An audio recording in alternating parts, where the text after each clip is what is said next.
The New Quantum Era, a podcast by Sebastian Hassinger and Kevin Rowney.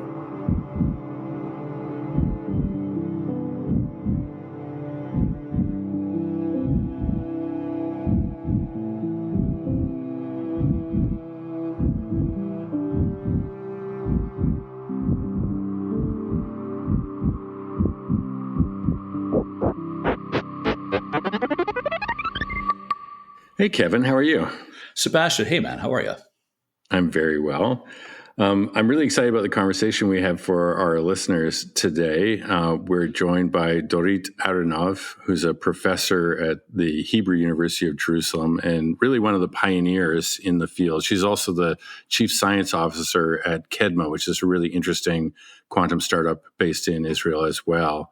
And I was just really excited to get a chance to talk to Dorit. Yeah, I think, Sebastian, we were really lucky, actually, to get Dorit on the podcast. She's actually one of the major movers and shakers around quantum error correction and co-author on the major, highly important threshold theorem for quantum error correction.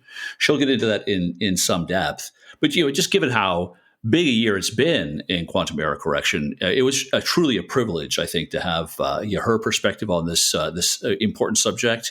And sort of see a glimpse, right, of what the future could bring in terms of these technologies and algorithms.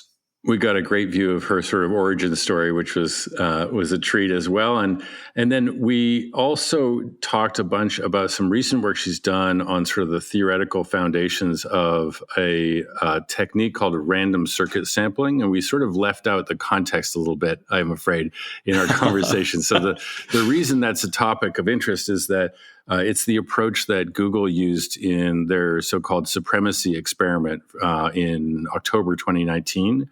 So it was a technique to try to prove that their chip could perform a task in, I think it was a matter of a couple hundred seconds instead of a couple 100,000 years or something on that scale by classical means. And that was really interesting to delve into her recent work on that as well. And it was an interesting news event, at the time. I mean, many of these, big breakthroughs in quantum computing research, that they're hard to really grapple with in real time. Yeah. But big splash when it happened. A little bit of controversy, but some major names worked on that release. So Absolutely. Her perspective on that and this paper, I think, really put that very claim into perspective. So I think this is a great intro to this great interview with Dorit.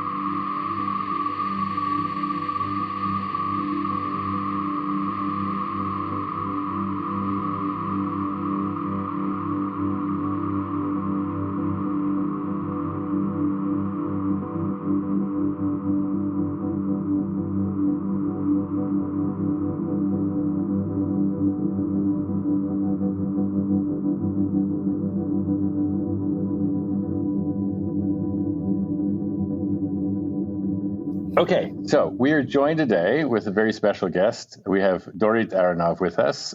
She's a professor at Hebrew University in Jerusalem and a quantum information scientist. And we're really excited to get a chance to talk with Dorit. She played an important role in the fault tolerance theorem and more recently has done some work on random circuit sampling in the research and is also the chief science officer at Kedma, which is really interesting quantum startup in Israel. So, Dorit, welcome. Thank you. Thank you, Sebastian. Thank you, Kevin. Nice to be here. Pleasure to have you on today. Yeah. So, I think, Dorit, we'd love to always start with guests with sort of getting a little bit of a bio, because we find that everyone has their own path into quantum information, into quantum computing. And it's always really fascinating to hear sort of the twists and turns that each person's individual story has taken. So where did you start on your path towards quantum information and how did you get here? So basically I did started my master's degree at the Weizmann Institute after studying, after doing my BSc at the Hebrew University. And already before I started my BSc, actually, I wanted to do brain research. This was my main goal. And I was looking for a master's advisor in brain research, and I couldn't find one at Weizmann Institute. And then I gave an advice to a friend at some conversation in a party to go check out the Hebrew University. Then I told to myself, well, why wouldn't I check that? And I sort of I don't know exactly why, but I had a feeling that in the computer science department I would find something interesting.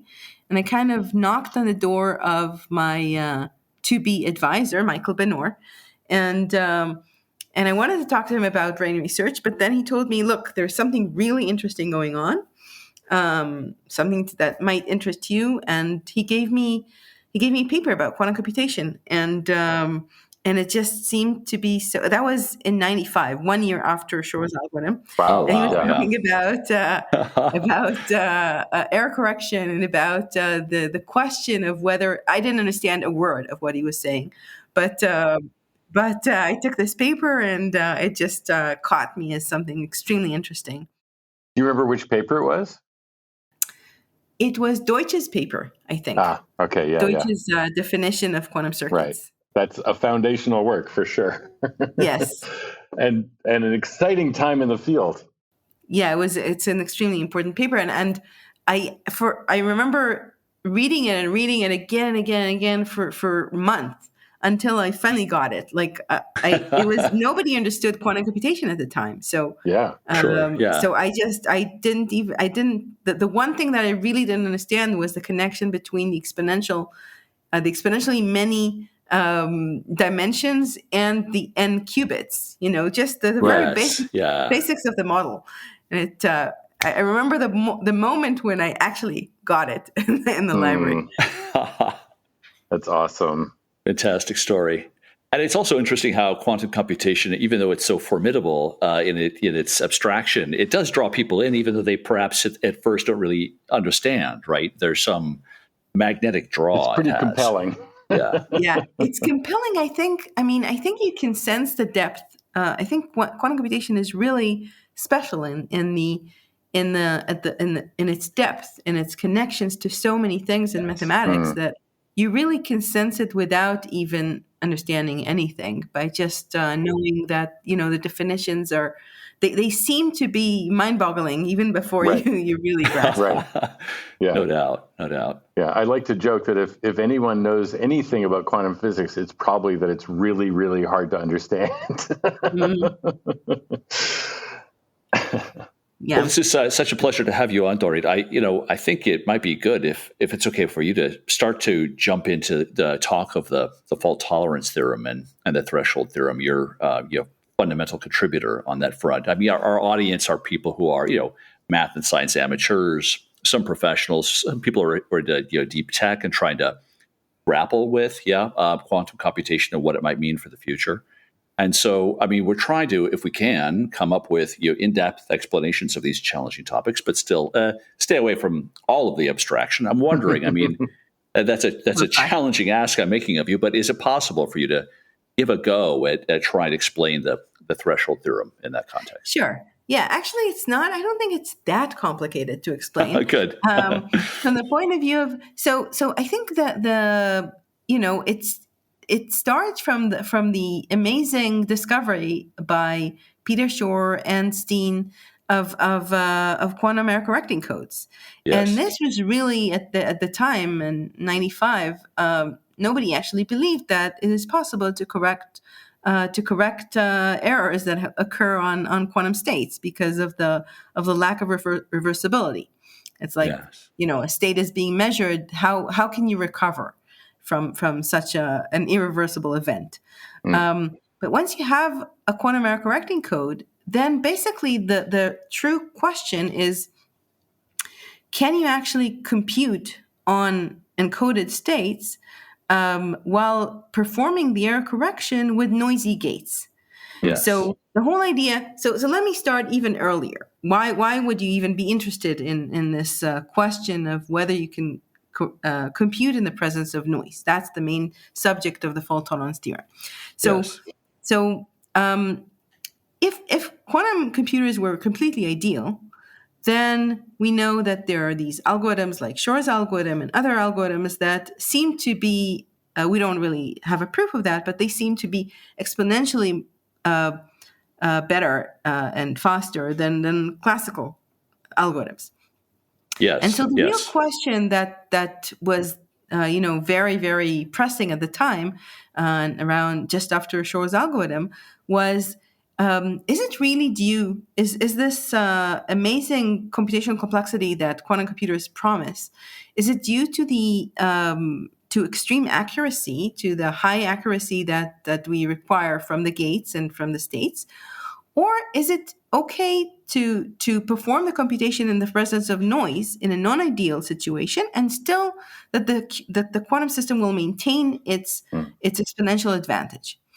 And this is critical because there are models of computation where if you require infinite accuracy, you can actually derive exponential advantages or even more. But if you get to real requirements, real physical systems with realistic requirements from the model, with finite precision, finite energy that you input, that you use for every elementary step, etc., then suddenly the advantage is lost. So of course we wanted. I mean, it's a very natural question to ask: does this happen to a quantum computer? Or is it, I mean, it could be that it's just an ideal, that the advantage is just within an ideal framework, but once you make it realistic, then Right. the whole promise disappears. And this is interesting, Dorit. Forgive me for interrupting, but if I'm not mistaken, I mean, the rise of analog computation and the theory around that, I mean, if it was assuming infinite precision, it could make breakthrough new capacities, but that's obviously not physically realizable. Do I have that correct? That was one of the tangents to the theory around analog computing. So I'm not sure which theory you actually mean when you talk about theory of analog computing. Are you referring to something related to quantum computation or more generally? Oh, it was before quantum computation, but I thought there was at least some tangent within the theory of computation related to analog computers, and there was an early era of computation where there was a debate about digital versus analog, and people were exploring the limits of and comparing both systems. And so I have some abstract memory of that tangent to the theory of computation. There is a very deep theory of analog quantum computation, of analog computation, not quantum computation. But I was referring especially to an example of just a theoretical example of how to actually factorize numbers if you have infinite algebraic precision. Okay. So that wasn't with the suggestion of a particular physical system. It was just an example of how if you assume non-physical assumptions like infinite precision, you can get extremely complex and powerful computers. So the name of the game is actually to achieve advantage while not making extravagant assumptions like infinite precision, but just making realistic assumptions. And that was the starting point for the question, first of all, about quantum error correcting codes and the amazing discoveries of those.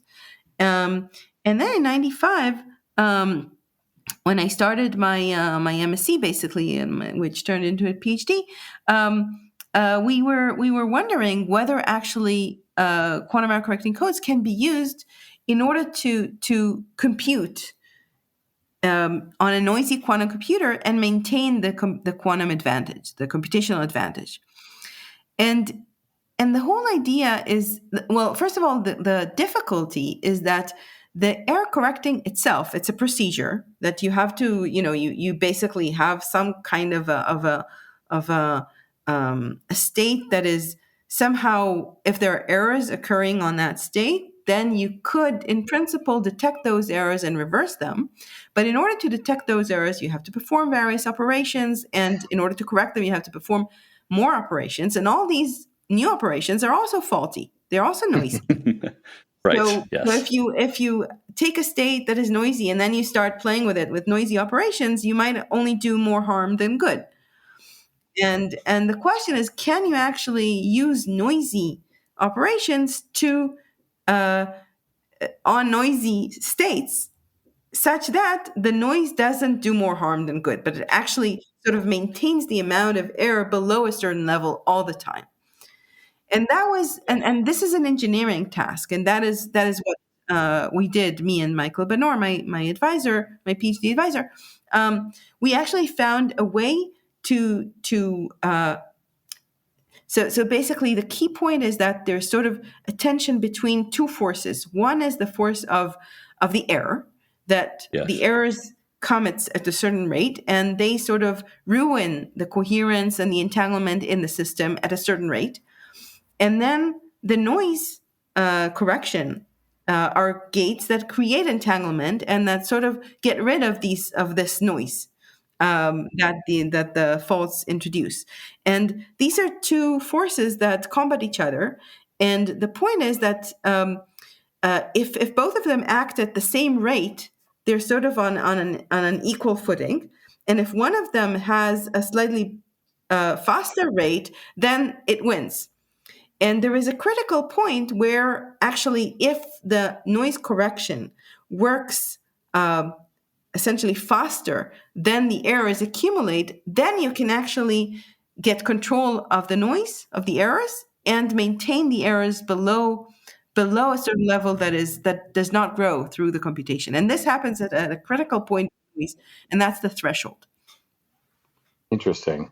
Beautiful. Interesting. And is the let's say the velocity that the error correction happens versus the generation of errors in the computation, is that dependent on a more engineering sort of physical implementation of the error correction, or is it dependent on the algorithm, or both? Yeah.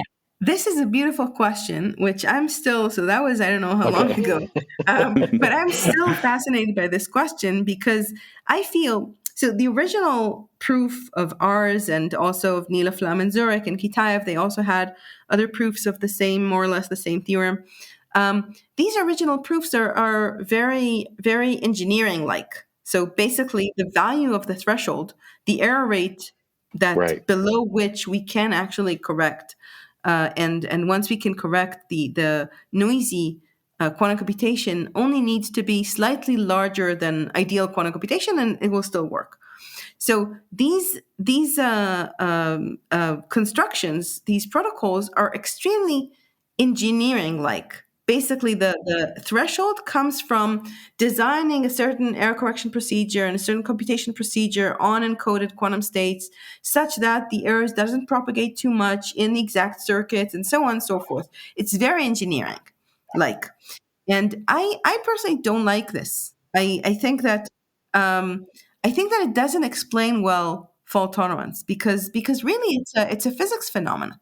There is sort of below a certain threshold, we can think of this as if the system is capable of some completely different behavior, like ice and water. It's just like a phase transition. Below that, there would be macroscopic entanglement and control of ability to control large-scale quantum correlations, and above it, they would not be. This would not be possible. And this distinction between two sort of really very different behaviors in nature, at this point, it's explained by computer science tools, and that is wrong, I think. I mean, really, it's a physics phenomenon.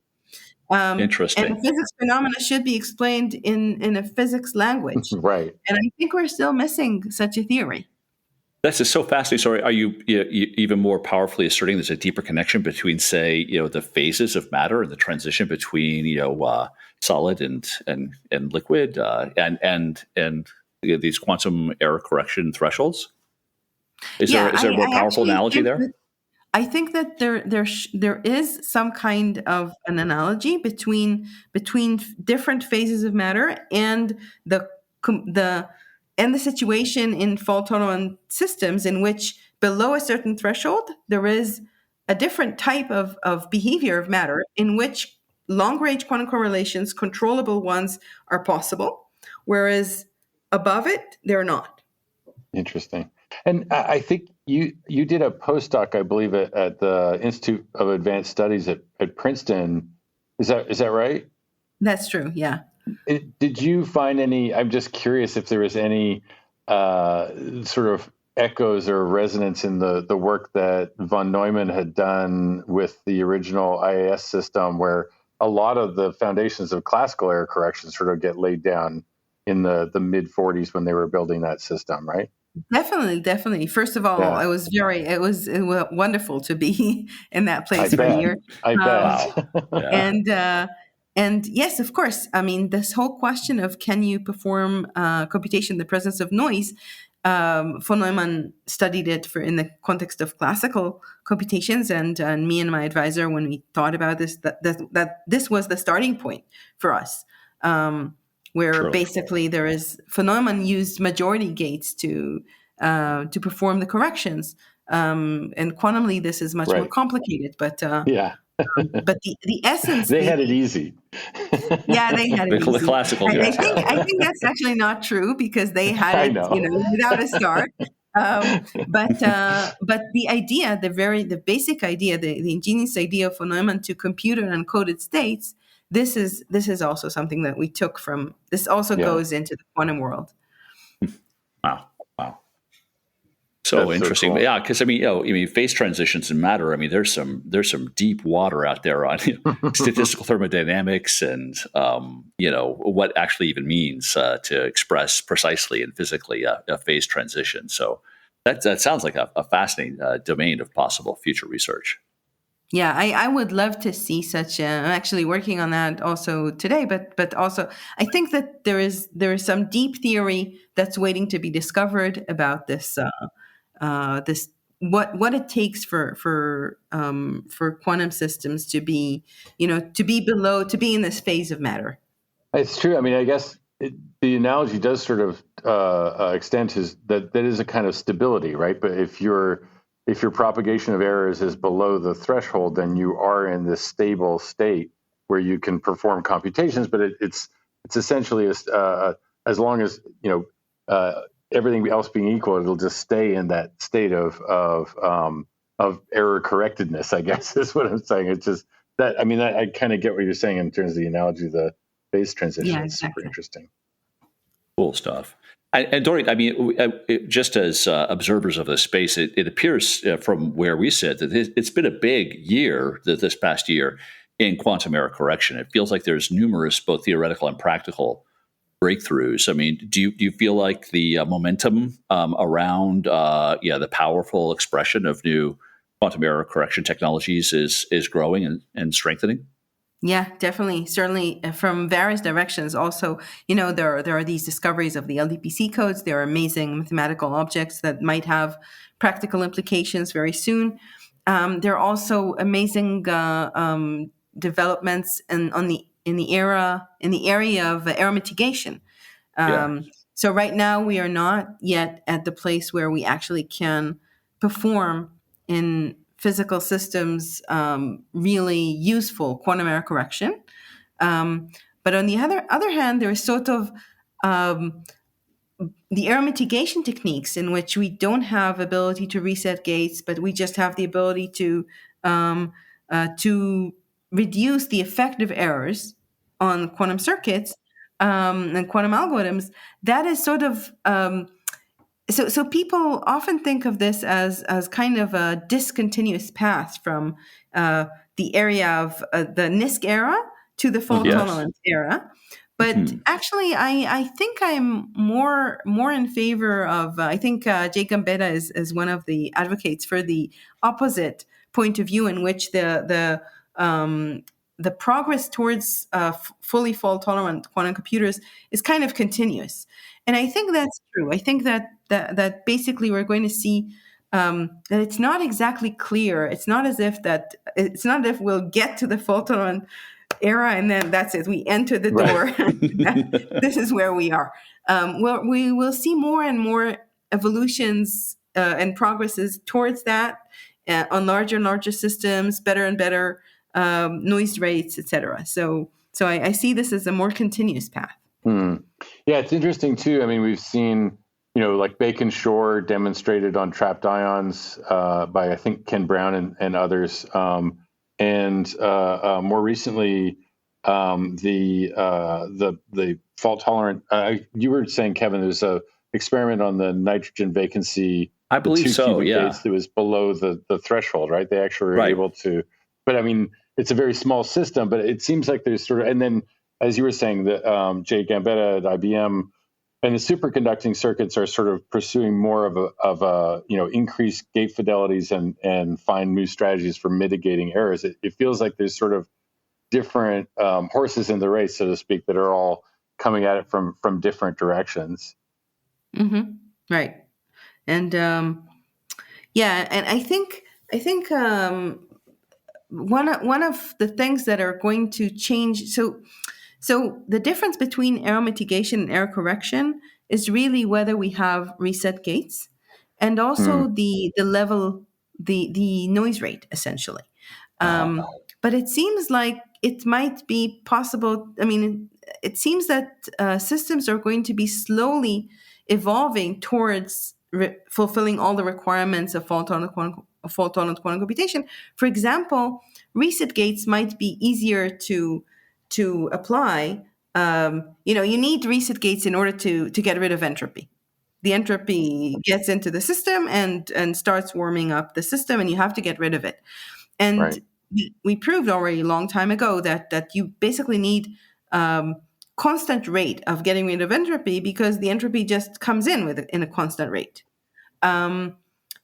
But reset gates are often easier to do on the sort of on the edges of the quantum computer, and not necessarily very close, especially in 2D systems. Maybe you would start with not sufficiently many reset gates, but still more than zero. So this is just an example for what one could see as an intermediate step between Interesting. error mitigation and fault tolerance. And Dorit, this is really fascinating material. Thank you. And for our audience, could you just do a quick rundown on this idea of the reset gate? Oh, so a reset gate basically. Okay, so what's a reset gate? It's just a gate that takes any qubit, and no matter what the state of that qubit is, it replaces it by a qubit in the state 0. Now, it's of course going to be noisy, so it's not going to be exactly 0, but it's Right. very close to 0. That's the reset gate. And why is it needed? Well, the point is that when we have errors and noise and decoherence, the entropy in the qubits is just accumulating, and you don't know exactly what the state is, so you can't just rotate it to the state 0. If you knew exactly what the state of a qubit was, and you knew that it was, for example, 1, you could rotate it back to 0, and you didn't. Yes. That wouldn't be a special gate. But a reset gate is something that actually takes a qubit with high entropy and makes it into a qubit with a particular state, an exact state, which is 0 entropy or very low entropy. There must be impossible levels of entropy that you just don't know where it is in its rotation and spin flips and so forth. And so the reset gate gives you surety about the Exactly. reestablishment of a known state. And once you have this known state, then this could be a place where you can throw your entropy into. That's sort of a place to put entropy in. It's like a refrigerator. If you didn't have these, if your qubit is already very warm or has a lot of entropy, then there's no place for it to put more entropy in, and then you can't use it in order to cool the rest of the system. So the real problem with errors that start accumulating in the quantum state is that the entropy grows, and you want to get rid of it because entropy growing means that the state is no longer what you wanted it to be. It has various things that you don't know that were added to the state. You want to get rid of them. You want to somehow put this excessive entropy somewhere else. And for that, you need this somewhere else to exist close to the qubit that you want to correct. So that these are the reset gates that prepare these qubits in the state that is, that it's ready to get this entropy. And I guess the specific implementation would just, it's an engineering challenge depending on the modality of the qubit you're working with, right? That's true. Yeah. And in some cases you would just have to wait. I mean, sometimes the solution is just to wait until the qubit relaxes to its ground state, but that can take a long time. And in some cases, actually active reset gates where you measure, and then based on the outcome of the measurement, you correct the state of the qubit so that it becomes 0. But then you have to apply a measurement. And there are various approaches to this. Right. It's interesting. I mean, listening to you, it sounds like, as you said, if you feel like there's sort of we're on a continuous path rather than a discontinuous path to fault tolerance, then is it safe to say that you feel like the challenges are primarily engineering in nature, and we have sort of enough science under our belts, so to speak, to enable that engineering to get to fault tolerance?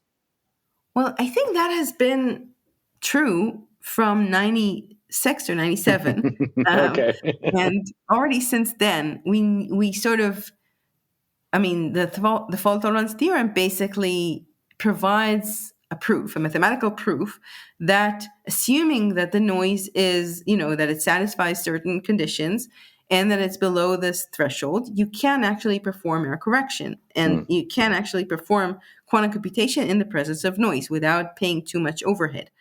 And since then, I should say, of course, there's been a huge amount of excellent, amazing works providing much better constructions and much more efficient constructions.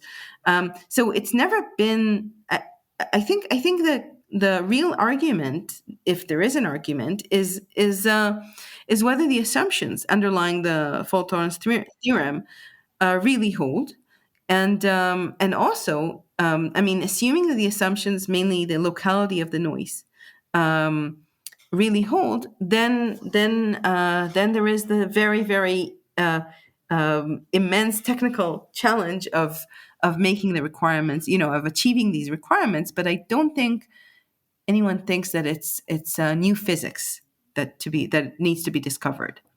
Interesting. And Dorit, I mean, I don't want to corner you, but would you be willing to speculate on, the timeline for this engineering? I mean, I know that's uncomfortable. How long? Exactly. So hard to answer, I know, and particularly the future, very hazardous stuff. But still, I mean, any speculation you'd care to share? Well, as I said, it's not a single point. I think that fault tolerance is not going to be, we're not going to wake up and have a fault tolerant computer available somewhere in the world without any preparation. Yes, there are sort of lots of things that need to happen. For example, an increase of the number of qubits that are controlled, as well as the reducing the infidelities in the gates all over the quantum computer, not just with your best gates have fidelities 10 to the minus 3, but maybe the rest of the gates have infidelities 10 to the minus 2 or 10 to the minus, I don't know. So my guess is that this is going to be a continuous path. And my guess, I don't know, I don't want to, I guess I'm recorded now,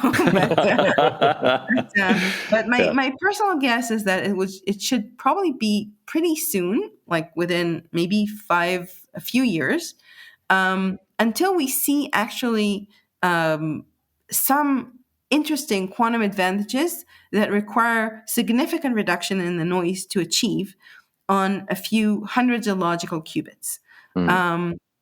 But this is not yet sufficient to see full-fledged quantum computers, full-fledged fault-tolerant quantum computers. For that, I think maybe the right order of magnitude is 10 years, right? Something along these lines. Got it. So interesting. And you also mentioned this gradual transition out of the NISQ era into perhaps a more rigorous fault-tolerant era of quantum computation.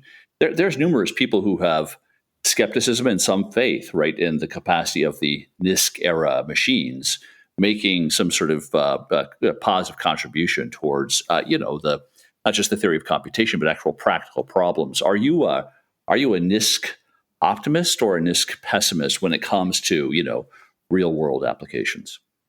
So once again, I think that the exact definition of NISQ is not so sharp because of this continuous path. Yes.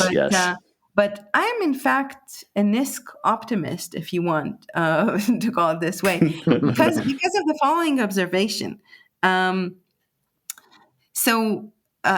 an old paper of mine with Michael Benor and with Noam Nissan and with Russell Impagliasso, we actually observed already in 96. We observed that log depth quantum circuits can be made fault tolerant even without reset gates. as long as the noise rate is below a certain threshold. So, and Richard Cleve and John Watrous, in a beautiful paper from 2000, I think, they showed that Shor's algorithm can be done using a hybrid machine of classical computation and log-depth quantum computers.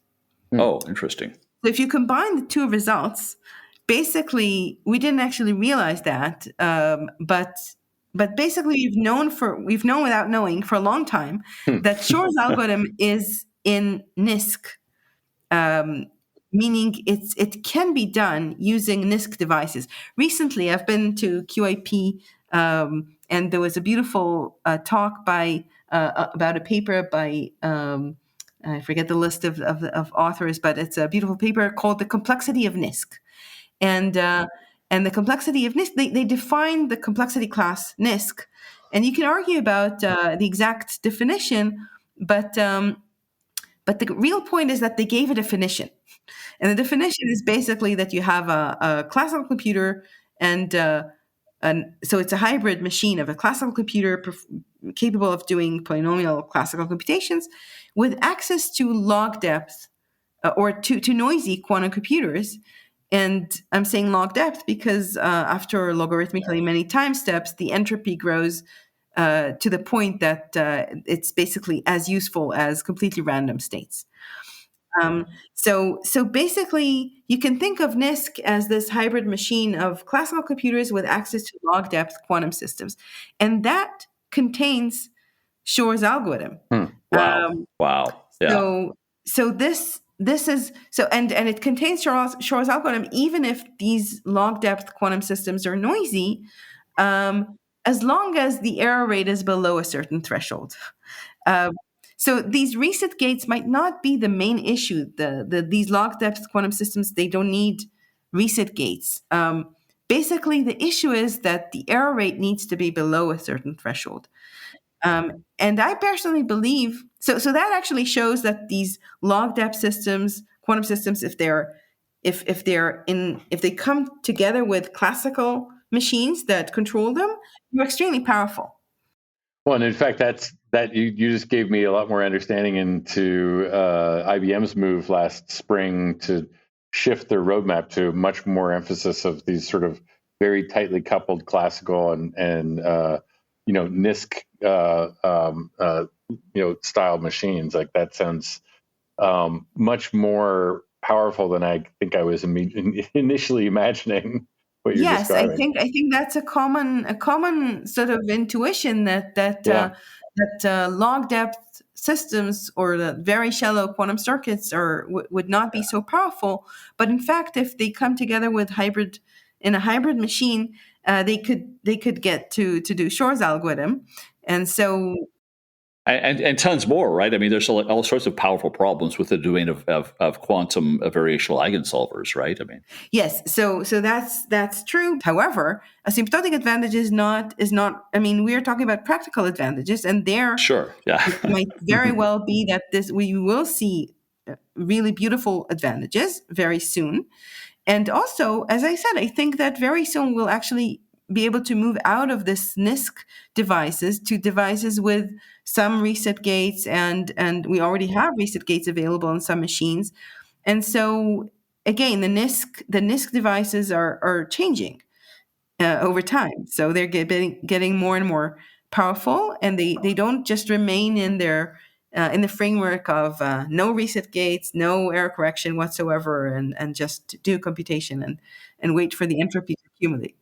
And on the practical versus asymptotic point, the paper that you did recently on random circuit sampling, I guess that was providing theoretical proof of not having asymptotic advantage in that sort of regime, right? I think what you proved was that the more qubits in the random circuit sampling experiment, the less advantage there was when they're noisy qubits. Is that right? I wouldn't put it that way, that the more qubits you have, the less advantage you have. But what we showed is basically that if you have, so there is this branch of attempts to show quantum advantage, which is really heroic, I think, and there are amazing experiments that were done, like Google's experiment, that that basically use random circuit sampling, where you pick up a random quantum circuit and you just apply this random quantum circuit and measure at the end, and you do that for several quantum circuits, and then you perform some statistical test on the outcomes of these measurements. And like, for example, linear cross entropy benchmark, or there are other statistical tests. I don't want to go into the exact definition, but there are some statistical tests on the outcome of the measurements of you apply a random quantum circuit, then you measure, and you take several results of those measurements, and you perform some classical computation on those.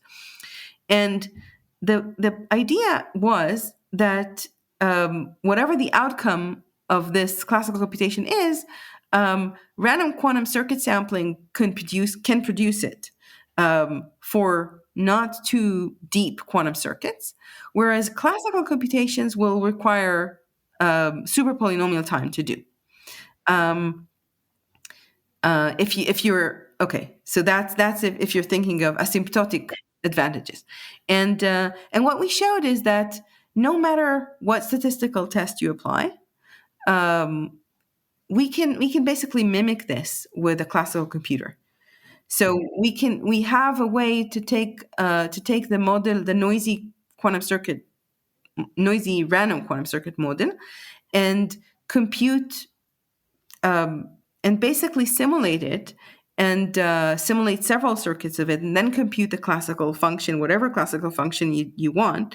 If you use it on your quantum circuits, then you can also use it on our classical simulator, and then we basically mimic the quantum experiment. So that means, we mimic it to within some total variation distance, small one, arbitrarily small, inverse polynomially small. So once you can mimic that, this means that there cannot be scalable quantum advantage. So this means that I'm putting an asterisk here. There are lots of caveats to this. It's not, well, I'll get back to the caveats, but basically the lesson is that we think that random circuit sampling cannot be the basis for scalable experimental violation of what's called the extended Church-Turing thesis. Yes. Yeah. So the extended Church-Turing thesis states that all computational models can be simulated in polynomial time by a probabilistic Turing machine, classical Turing machine, and the whole quantum computation area relies on the belief that quantum computers violate this thesis, and we still don't have experimental evidence for this violation. And it's a treacherous area. I mean, first, fascinating and powerful, right? It's a fascinating, powerful intellectual quest to sort of like try to find experimental evidence that would violate the extended Church-Turing thesis, and numerous attempts that people thought they had breakthroughs on it. They've been sort of those algorithms on a quantum computer have been dequantized. Yes, so lots of attempts leading to a turnaround. So it seems like a very treacherous area to try to make a breakthrough in. Yes, but I think you're referring to the machine learning algorithms that were dequantized. Yes, and yeah. These are not okay. So these are two different topics. The machine learning algorithms that were fascinatingly dequantized by Ten and collaborators later. This is not about experimental evidence for quantum advantage, but it's just about the question of whether ideal quantum computers, a mathematical model, can achieve exponential speedups over classical ideal computers, and within this arena of machine learning, those particular algorithms turned out to be not as powerful as people thought. Yes. But yeah, they led to very fascinating results in the classical machine learning domain, but they weren't leading to quantum advantages.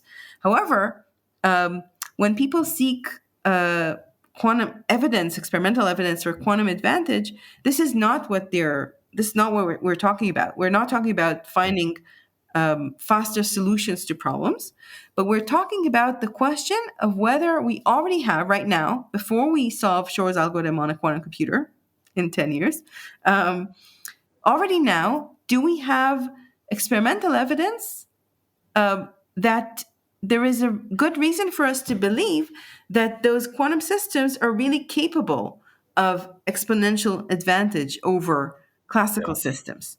And that is not something, so we currently, so remember this phase transition. So basically we haven't really probed the phase of the high complexity regime of quantum mechanics. And we currently don't have any good evidence, any viable evidence that we have that really quantum systems are capable of performing information processing in a way which resembles this high complexity that is required from the fault tolerance regime. Maybe I should explain this a little bit more. I think it's really, really mind-boggling, this fact that we don't really have this yet. So one can ask, so if we go back to Feynman, Sure. Feynman, I mean, the original motivation of Feynman was basically the fact that quantum evolutions are extremely hard to simulate. So one can ask, well, isn't the very fact that quantum systems evolve as they do already experimental evidence that quantum systems are so hard, that they perform something extremely difficult from the computational complexity point of view? So, right, this is sort of the first response to, do we have any evidence for quantum advantage, for experimental evidence for scalable quantum advantage? And the answer to this is that, unfortunately, so far, I don't think anyone has managed to actually define a computational problem that an existing physical system solves, that we can verify that it actually solves it, and that we have evidence that it solves it for sufficiently many instances that we can really view it as something that scales. There is no such suggestion. I'm not saying that it doesn't exist and that we don't. I'm not saying that we don't already have somewhere in one of the physics papers existing evidence, but no one actually pointed at such an evidence and said, this is something that I propose as a challenge for classical computers. Just compute what these physical systems have already computed, and tell me, and then if you can't, then this is evidence for quantum advantage. And there's such deep and powerful questions, and this detail is fantastic, Dorit. Thank you. I mean, and so I want to again ask you to speculate. I mean, where do you think this will net out? I mean, do you feel like there will be at some point a powerful breakthrough on the theory here that would show that ECT is false? Okay, so I'm very optimistic about this. Actually, I think so. Okay, so I don't know if that's exactly your question, but one can ask: is there already existing evidence? And the other question that one can ask is, can we actually generate evidence from existing systems like NISQ systems? These are two different questions. I'm actually, because of the power that I told you about before, about the power of NISQ devices that already in principle can implement Shor's algorithm if the error rate is below a certain threshold. And I personally think that probably they're very powerful also with higher error rates. So I personally think that NISQ devices are capable of providing evidence for scalable quantum advantage. But I don't know. I don't know yet how to point on that problem. Yeah. It'll have to be the topic of your next research paper, I guess. Yeah. Working on that. Yeah, good. or your product of your startup. I mean, maybe Kedma can solve that. That would be good too. Yeah, no, Kedma is dealing with making making quantum devices capable of performing VQE and other quantum algorithms work as best they can. Extracting the quantum power out of existing devices. Excellent. And as an industry company, we're not worried about proving theorems and scalable advantages and stuff like that. We're worried about the practicalities. And in my other hat, my research hat, I'm doing these questions. Right. I always think that's a really healthy interplay between the search for proofs and the search for just practical application. Yeah, I have to say that I was surprised. I was very surprised about the constructive interference between working in industry and working on theoretical questions. I have to say I was expecting destructive interference, and I'm actually seeing a lot of inspiration going in both directions. That's excellent. That's really interesting. And tell us more about that. How does that work? Do you just feel like it's kind of a group spirit of pushing forward and ahead and inspiring each other by competition, or is there some other underlying, framework of dialogue or theory that is helping enrich the field? I have to say, I think it's much more mundane than that. For me, it's basically the fact that you can switch between different types of thinking. When you go back, it's like resting. When you go back to something that you haven't thought about for a little while and you have been thinking in a different way, then your point of view is different. And I find the switches between different ways of thinking very fruitful. Oh, beautiful. Interesting. Really cool. Interesting.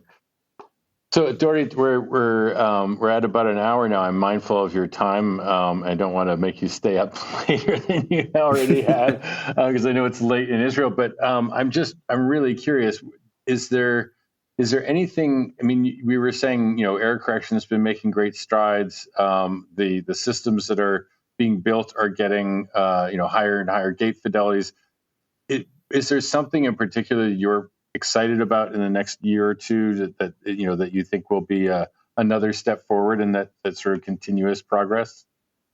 Well, we've been talking a lot about quantum computation and about error mitigation, quantum error correction, but one direction which we haven't mentioned at all is it relates to sensing and to basically using quantum computational ideas to perform new types of measurements and new measurements with much higher precision, and I think this is really, so I've been very interested in this aspect of basically using ideas from quantum computation and ideas from information processing and entanglement and so on in the context of actually thinking of new types of experiments, which are interactive between the physical system that we want to perform experiment on and another device which could be thought of as a small quantum computer, etc. And we've actually shown a year ago, I think, with Jordan Kotler and Xiaolong Xi, that such devices are capable of achieving exponential improvements in efficiency in resources. So measurements and experiments completely can look completely differently in the world where you have quantum computers and quantum information processing. There could be entanglement between systems that you can perform measurements on and some kind of information processing devices. And I think this is just this is just an example, and there was also an experiment done on Google Sycamore of such an experiment like that, of time reversal measurement, the time crystals, which was much more efficient. And I think that this direction of thinking of measurements and experiments in a different way, where quantum computers are aiding those experiments, is going to develop into a whole new field of its own. It's almost you're taking a step backwards in time from von Neumann at IAS to Norbert Wiener and cybernetics, right? Like the control systems and feedback systems being much more gaining, having efficiency gains. Right, except now they're quantum. Except now they're Yes. quantum. Yeah, exactly. And so, Dorit, this is such a cool topic. I'm so glad you brought it up. And we do agree. The sensing is, I think, an underrated aspect, right, of the QC movement. Just for our audience, could you help them and us even on giving concrete examples of the types of experiments and sensors that might be arriving as a result of these advancements? Okay, one example is the example I mentioned earlier, which may be somewhat contrived, but I think it's very interesting. It's a measurement of the time symmetry type of a physical system, and what the example that I told you about, that the experiment on Google Sycamore, was actually a way to show that if you entangle the system that you want to measure to another qubit, you can actually perform a measurement that sort of classifies the time reversal symmetry of that system much more efficiently. But it's not, I don't think this, I mean, there are lots of examples, machine learning examples or examples of this type of where you actually can learn quantum systems aided with more quantum systems.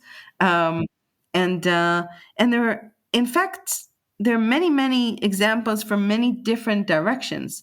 Also, one example that I have a paper on is with Alex Wetzger and others, is an example where when you measure, during the measurement, you sort of apply a very rudimentary error correction so that the signal is being corrected while it's being measured. And since you're correcting it while you're measuring it, you can actually get to much higher precisions because it doesn't decay. So that's another example. But you can think of many different examples where if you have a quantum processor next to the system that you're trying to measure, and you make use of that, you could actually either increase the precision or do various tricks to remove, to improve the resource counts of the measurement. That's really fascinating. So many possibilities there. Yeah. Yeah, I believe it's really it's something with infinitely many possibilities. It's very tightly related to quantum algorithms. Because you can think of a quantum measurement as a quantum algorithm, where the input is your quantum system, and you're trying to learn something about that quantum system, but you also have it's sort of entangled with a quantum computer. So it's like a generalization of a quantum algorithm. Wow. Yeah. Oh. So you expect advances in adiabatic computation, quantum walks, maybe topological systems, all of those is having pertinent, direct, support for these new quantum sensing applications. Yeah. I wouldn't know about specifically about quantum walks, etc. But yes, I think that any quantum measurements and quantum experimental protocols are certain examples of quantum algorithms, and progresses in quantum algorithms is going to affect and to suggest new protocols in experiments. Interesting. Excellent. Yeah. Well, you've just opened the door to a whole other collection of topics I would love to dig into. So, but it's late in your time. Have you back, yeah. Okay. Yeah, we're so grateful for your time. Thank you. Yeah, very enjoyable conversation. Thank you very much. Thank you very much. Thanks a lot.